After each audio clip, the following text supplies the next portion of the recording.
Olá, bem-vindo ao meu canal. Você possa aqui de fato encontrar boas reflexões, estudos da cultura em geral e principalmente no âmbito da filosofia e da teologia. E hoje eu gostaria de refletir, de meditar um pouco sobre a questão da providência divina. Muitas pessoas me perguntam e também me pedem para eu poder fazer alguma reflexão nesse sentido. O que seria a providência de Deus, principalmente do ponto de vista cristão? Quando nós falamos em providência, nós estamos falando do quê?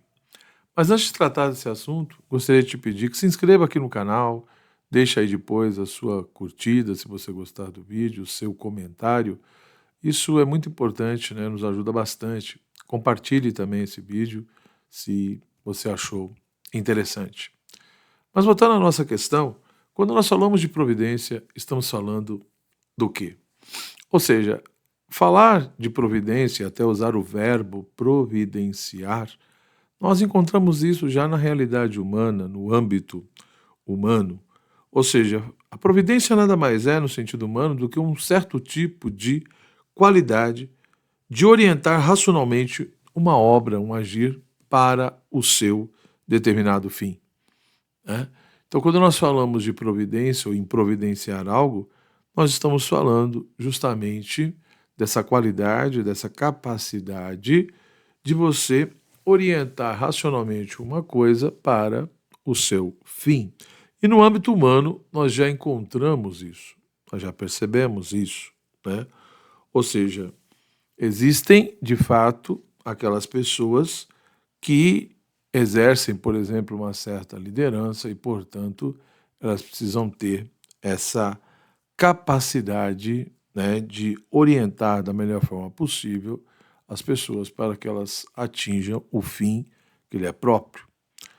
E, isso posto, a gente percebe, então, uma íntima relação dessa capacidade ou dessa qualidade com a questão da virtude da prudência, né? Ou seja, a providência, de uma certa forma, ela é uma integrante da virtude da prudência. Por quê? Porque por intermédio da prudência é que nós vamos muitas vezes discernir e escolher quais são os meios mais adequados para atingir determinadas metas ou objetivos. Se isso se manifesta de fato na realidade humana, quanto mais na realidade divina. Ou seja, em Deus, evidentemente, há uma providência, existe uma providência, mas vai existir em grau absoluto, em grau perfeito. Como nos lembra o livro da sabedoria, né? Há uma íntima relação entre a providência de Deus e a própria sabedoria de Deus. Ou seja, a providência, de uma certa forma, ela é uma extensão da sabedoria de Deus, né? Onde essa sabedoria se estende vigorosa de um extremo ao outro do universo e tudo governa com brandura, como nos lembra o livro da sabedoria. Ora, Santo Tomás, ele nos seus textos, principalmente na Suma Teológica, ele entende que de fato Deus possui o conhecimento da ordem, segundo a qual todas as coisas se reportam ao seu fim. Então, Deus que criou todas as coisas é o fundamento último de todas as coisas, é aquilo que conserva e sustenta tudo o que existe. Ele, de fato, também deve ter um conhecimento justamente da ordem, né, segundo a qual todas as coisas acabam se vinculando, se reportando ao seu fim. Então, tudo que existe tem a sua causa final, a sua finalidade, sua razão de ser, e, portanto, Deus conhece o fim de cada coisa, mas também ele, né, ordena essas coisas de acordo com o fim delas, para que elas consigam atingi-lo. Então, a providência ela estaria vinculada justamente a essa ordenação, né? Ou seja, é nessa ordenação, ou é nela que está presente ali, que consiste a própria providência de Deus, né? Então Deus não só sabe qual é o fim de cada coisa, mas ele de fato procura ordenar as coisas, ele conhece essa ordem e, portanto, ele ordena as coisas conforme o seu fim, oferecendo a cada uma, dando a cada uma os meios necessários e mais convenientes para que de fato elas atinjam o seu fim, né?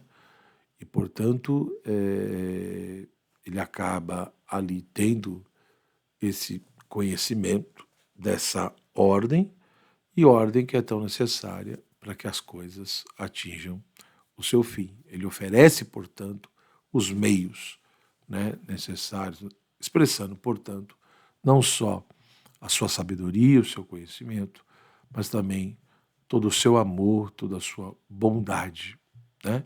Sendo que, de fato, a providência de Deus, ela abarca todas as coisas, o universo em geral, no seu sentido amplo, macro, mas também a realidade individual, né, pessoal de cada ser humano, né, não anulando a liberdade do ser humano, mas ao contrário, levando isso também em consideração. Ora, nós temos, infelizmente, dois extremos quando se fala da providência divina, né? Por um lado, aqueles que entendem, né, que no fundo, não é preciso fazer nada, né? Então existe de fato uma certa tradição que vai defender até um certo tipo de preguiça espiritual, né? Ou seja, não vai querer se salientar e se defender aquela luta necessária para que nós possamos atingir a nossa perfeição, para que a gente atinja a plenitude do nosso ser, da nossa forma. De fato, há uma luta que devemos travar e, portanto, toda uma esperança que precisamos ter. Ora, na tradição cristã, alguns grupos vão minimizar o valor e a necessidade dessa esperança e também não vão querer reconhecer a necessidade dessa luta para atingirmos a perfeição. Porque é a ideia de que, se de fato a providência divina cuida de nós e de todas as coisas, essa luta não é necessária e, no fundo, também não tem por que focar essa questão da esperança, mas simplesmente aceitar todas as coisas, né? E, portanto, segundo esses autores, nada disso teria sentido. Mas nós temos, digamos assim, um problema e um defeito oposto a esse, né? Nós temos, muitas vezes, aqueles que vivenciam uma inquietude exagerada, uma inquietude vazia, vã, né? E todo um tipo de agitação, de perturbação e até de precipitação que toma conta da alma da pessoa. Então, no fundo, num primeiro momento, nós temos um certo tipo de preguiça espiritual. Não quer se viver aquela luta para que nós possamos melhorar, para que nós possamos, né, colaborar com a graça, né? E, portanto, ter essa clareza que o verdadeiro abandono, ele é, no fundo, uma forma superior, né, de ter esperança em Deus e de confiar em Deus. E, portanto, na medida em que eu me abandono realmente a Deus e confio no Senhor, eu vou, por um lado, confiar totalmente nele, me abandonar nele, mas também lutar, né? Lutar pelo que eu devo lutar, fazer o que eu devo fazer, né? E sempre confiando em Deus e vendo a necessidade de colocar essa esperança em Deus. E, por outro lado, também, se eu confio no Senhor, não tem porquê, né, essa agitação, essa preocupação exagerada tomar conta do meu coração, mas, e muito menos, né, a questão da precipitação, né, de tomar atitudes e decisões muito apressadas, né? Não fazendo o devido discernimento. Talvez aqui nós temos dois extremos aqui, né? Ou seja, um por um lado desconfia profundamente de Deus, não consegue ter paz e tranquilidade confiando em Deus no meio das tribulações e dos problemas. O outro, né, tem uma falsa confiança, ele confia totalmente em Deus, mas ao mesmo tempo que ele confia, ele entende, então já que é assim, eu não devo lutar por mais nada, eu simplesmente devo me abandonar e não fazer a minha parte, né? Ora, na realidade, nós precisamos ter uma compreensão um pouco mais clara da providência de Deus, né? A filosofia discutiu, de fato, muitos desses elementos, né? No sentido de até que ponto essa realidade divina ela realmente cuida, coordena de todas as coisas e ordena cada coisa ao seu fim, oferecendo os meios necessários. Então, os filósofos muitas vezes discutiram isso, mas a teologia, né, baseada na Sagrada Escritura, na Sagrada Tradição, nós conseguimos talvez ver um pouco mais longe. O padre Garrigou Lagrange, né, nos seus textos, ele de fato nos ajuda a refletir muito sobre isso, né? E ele faz algumas perguntas básicas, né? Por que confiar, né, em Deus? Por que confiar na providência de Deus? Por que devemos confiar? Em que devemos confiar? Como devemos confiar? Ora, por que devemos confiar? Primeiro, porque nada acontece que Deus não tenha previsto, ou seja, que Deus não sabia nada. Não, tudo o que acontece Deus previu, Deus viu desde toda a eternidade, Deus sabia, né? Então não acontece nada que Deus não saiba e nem que Ele não tenha querido ou no mínimo permitido. O primeiro ponto é esse, né? Nada escapa ao olhar do Senhor. Ele prevê, Ele conhece tudo desde toda a eternidade e, portanto, nada ocorre sem a sua vontade, ou seja, sem o seu querer, ou, no mínimo, sem a sua permissão. E a segunda coisa que o padre Lagrange chama a nossa atenção é de que Deus nada pode querer e nada pode permitir, senão em vista do fim que se propôs ao criar todas as coisas. Ou seja, no fundo, Deus quer, né, e permite tudo aquilo que de fato, por um lado, manifesta toda a sua bondade, né, e também manifeste a glória do seu Filho, né, que se encarnou para nos salvar. Então, nesse sentido, Deus não pode querer nada e não pode permitir nada senão em vista desse fim, ou seja, que a sua bondade seja manifestada e que, de fato, o seu Filho seja glorificado, né? Que a glória do homem-Deus seja manifestada e, evidentemente, que tudo isso, de uma certa forma, também colabora para a salvação e a vida do próprio homem, né? Do próprio ser humano, né? Um terceiro ponto é que ele lembra justamente aquilo que o apóstolo Paulo coloca em Romanos 8. Tudo concorre para o bem daqueles que amam a Deus. Né? O que poderá nos separar do amor de Deus? A perseguição, a morte, o pecado, a fome, a miséria? Diz nada.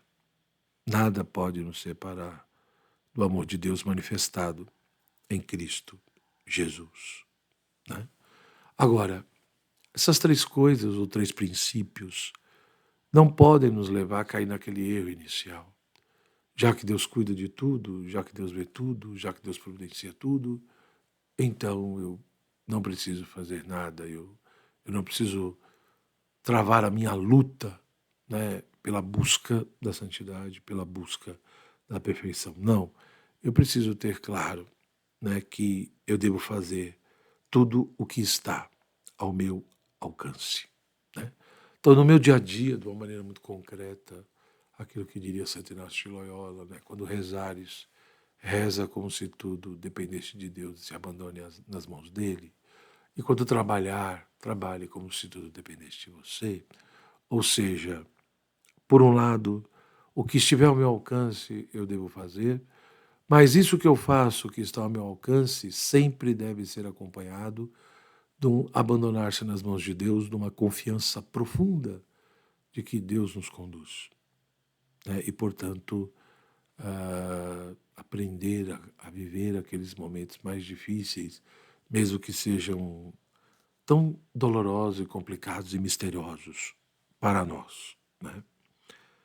E em que devemos nos abandonar a Deus? Em que devemos confiar, de fato, na divina providência? Padre Garrigou Lagrange diz, em primeiro lugar, em tudo, tudo.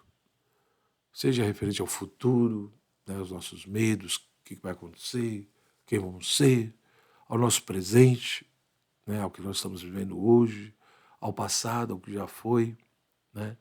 Confiar nas nossas misérias e erros da misericórdia de Deus.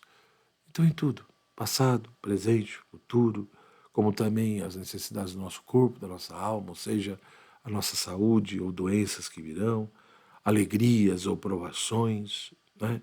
Da mesma forma que saber também viver a benevolência e a malícia dos homens em relação a nós.